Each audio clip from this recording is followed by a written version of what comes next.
Yeah, and look what shirt you're wearing on. I please excuse my fan moment. You know what? If I had known, I would have worn mine, and it would have been a weird, Freaky Friday moment for us together.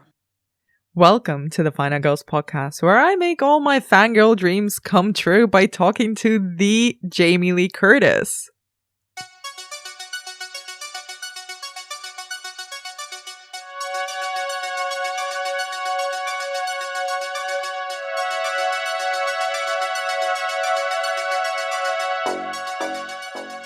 I'm Anna Bogutska, co-founder of the Final Girls Collective and your podcast host.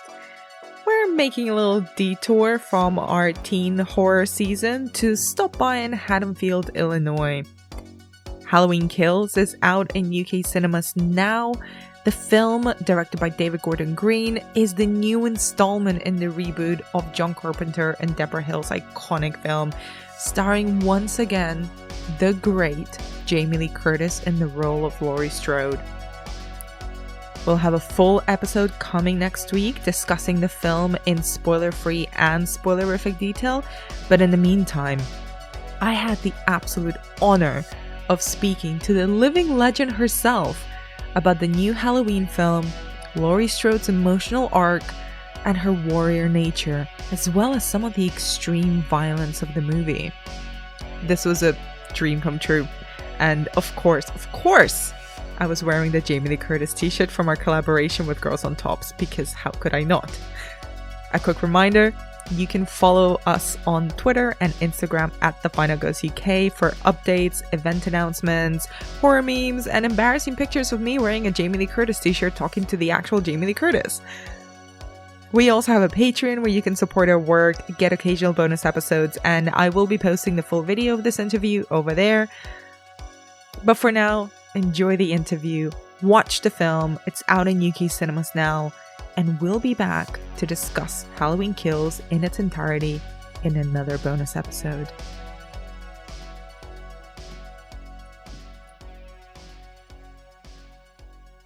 Can I tell you something funny? Of course. Before I did Scream Queens, honestly, when I was a little unemployed and feeling like, I had done yogurt commercials and I felt like maybe they had actually taken a hit on my career and I wasn't working, I was sent a script called Final Girls. And it was a TV series, sort of like X-Men, where this sort of mysterious woman gathered all of the final girls from these serial killers and kind of trained them together. They all lived together, kind of like in a dorm. And then they were to go out and prevent any more final girls from happening. So they would go into communities Like a where a boot camp. serial killer was going to, and they would have, try to prevent another final girl. Did that series ever happen? No, we sold it though. Okay. And then we sold it, but we sold it to the last place on earth you would want to make a TV series. And I won't say where because then it would be really rude of me. And it was The Joke. Like when we were pitching, we pitched at FX and Hulu and Dig and MTV and like all of the studios, all of the networks. And there was this one company. And I remember leaving that building saying to my friends, Jeff Dixon, the writer, I remember saying, wouldn't it be funny if this was the only place that bought it? And they were the only place that bought it. And for a minute, it looked like we were going to make this show there. It ended up being in a development thing, and then they wanted it developed. I thought they were ready to shoot. The script was terrific. Anyway, I had never heard the word Final Girls in my life. I had never heard the phrase. I had never heard the word Final Girls in my entire life. I had also never heard the word trope. Because as we were pitching it, Jeff and the director would talk about these tropes. And I remember like trying to pretend I knew what I was talking about. So I'd be like, oh yeah, the tropes. And I remember going home and looking it up.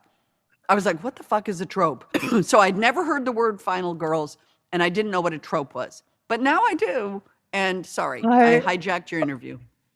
Listen, I love that. Because well, Laurie Strode and the Final Girl trope kind of inspired not just the name of the podcast, but the name of one of my company. And it's just such an honor and a pleasure to talk to you, Jamie, Thank you even so for a few much. minutes. I just wanted to start with kind of with this film. One of the things that really struck me about it was the fact that Laurie is kind of not alone for the first time. And the emotional anchor of the Halloween 2018 for me was really her relationship with her daughter and, Sure. her not being the final girl anymore, but there being more than one and it being all about generational trauma. But what do you think is the emotional anchor for her in this film?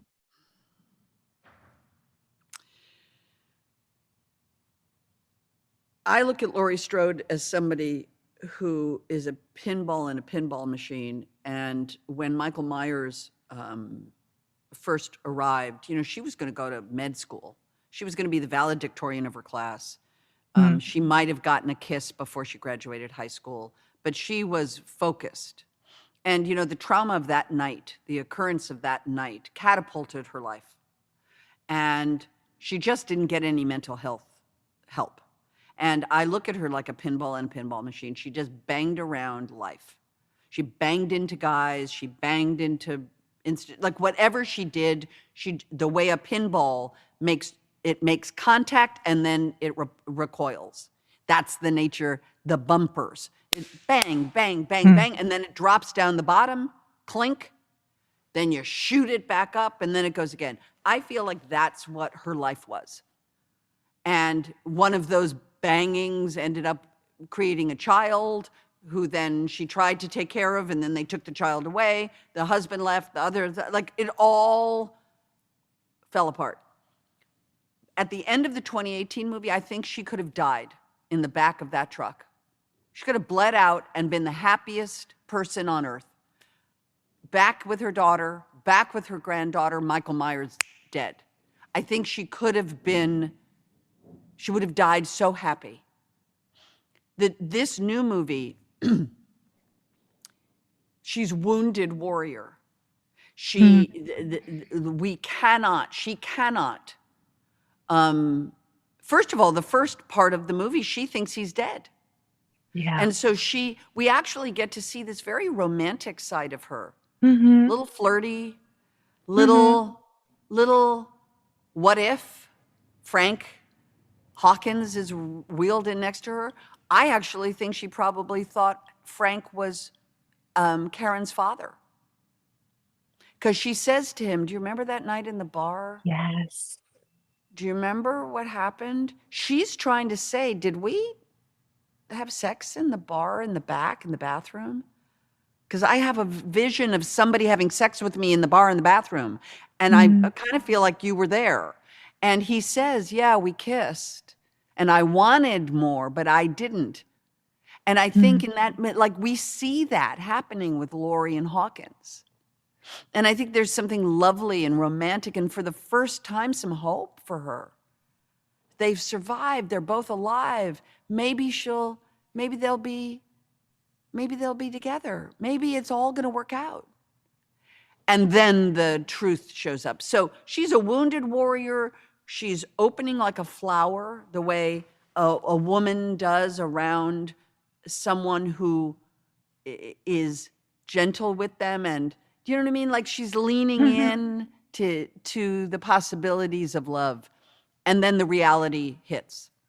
There's a little glimmer of hope in those moments Little when she hope. thinks Michael is dead. Right. And then she's a wounded warrior, but she's back to warrior. But now her daughter and her granddaughter have to be her emissary of the warriors because she can't physically do it. And I really look at it as Allison. I think Karen is not a warrior by nature. Karen is a therapist. Karen, even though we see her in the 2018 movie have the best moment in the movie, I can't do it, I can't do it, I can't do it, gotcha. Like that's the best moment in the movie. But she's still not a warrior. She's a strong woman, but her nature isn't a warrior. Allison is a warrior. Like Allison, I really feel becomes Laurie. What's interesting as well about while Laurie is kind of forced to take a break in a way because she is wounded. We get to see the violence that has been a part of Haddonfield for so long. That's never Yes. really been the protagonist of the film so far. And Yes. the violence in the film is extreme. It's It's so next violent. level. It's next It's level. it left me aghast for so many Well, scenes. and the first real scenes of violence in the movie are the firefighters who go to put out the fire. And I feel like he has risen like the phoenix. He has risen from the flames, and he has transcended into a different type of malevolence. And those first kills are more brutal, so much hyper violent than any kill in the original movie, that you get a sense of, oh Mhm. shit, this guy is on a rampage because the trap didn't work. Mm. You know what I It's mean? They really trap scary him. though. Oh, it's Yeah. terrifying. It's Yeah, I really agree scary with to you. see the people as well, I the agree mob with you. mentality. I agree with Um, you. do you think that, and kind of because that's also human violence and it's very recognizable, do you Well, think it that's kind of turns almost as scarier? well, no, it is scarier. And we've seen evidence of that, of course, all around the world. You know, there's a line where I think Brackett or Omar, somebody says he's turning us into monsters. Hmm. And, you know, we are monsters. We're just monsters, just we just dress better. You know what I mean? Like we're human beings, therefore we are contradictory and fucked up. And I think the mob violence is terrifying. It's as brutal. Hmm. It's as without thought. It's without any conscience. In the same way that his violence is, and yeah, it's powerful. It feels weirdly prescient in the same way that Halloween 2018 felt very weirdly prescient to a particular. You've just done my interviews for the last 5 days. Literally, what the exact Sorry. word I used. Weirdly prescient that David Gordon Green wrote a movie about female trauma and facing your aggressor, coming out October 21st on the Hmm. heels of the beginning of October, Ronan Hmm. Farrow writing about those women and the tidal wave that hit. Hmm. In the exact same way, this movie was written, by the way, in 2018. It came out we made it in 2019. It's now 2021. We've watched 3 cycles of unrest and group protests and mob violence take over. It's weirdly prescient. It's eerily, creepily prescient. And it really And shows me how David Gordon Green has, and I give him all the credit. Of course, there are Danny McBride and, you know, the other writers, but mm, that he is clairvoyant. He has some prescience in him that's kind of creepy. It makes you want to go to Vegas with him or something, because like he could like maybe go, that table's going to be really hot. You'd be like, okay, let's go. I feel like the next chapter, the last chapter of this trilogy, is going to do the same thing that these two have done. And it's just going to make people really mad and I'm shock them. really scared about it, to be honest. Yeah, And you should. I know we're running out of time, so No. I wanted to say and ask you something really. I've always really admired just how much joy you've shared with audiences over the years with Thank Laurie you. and with the Halloween films. And it's a character that's meant a lot for so many people, for generations of audiences.